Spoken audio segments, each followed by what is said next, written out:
Ang tuhan mga tol, maayong buntag. Ani ako karon sa Cebu City mga tol, pero nagtuwa ako sa akong isda tol ang duhaw kay mamahaw ta. Naatay tinuwa niya nasa tay pinirito tol. Mato ko karon sa training center kay recognition ron sa kuang anak nga nag-eskwela pulis. Mana na ako karon sa Cebu tol.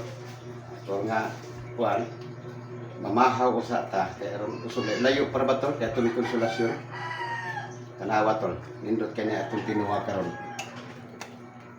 Kulam yung sabawan na dali. lami kinig sabaw tol dapat tayo di atay pirito dito lo atay pinirito dito nga anduhaw o ang uban ani tol dadon na ako nato sa training center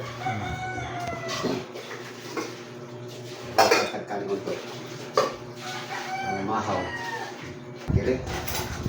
So mao ni siya to lang musudan karong buntag anduhaw ni siya nga tinuwa no. So gikan din siya sa passport niya. Kaya nakita niyo ding isda mga tol.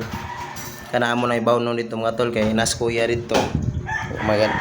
Ito sa training center recognition nila mao ni ganahan ni siya ning isda.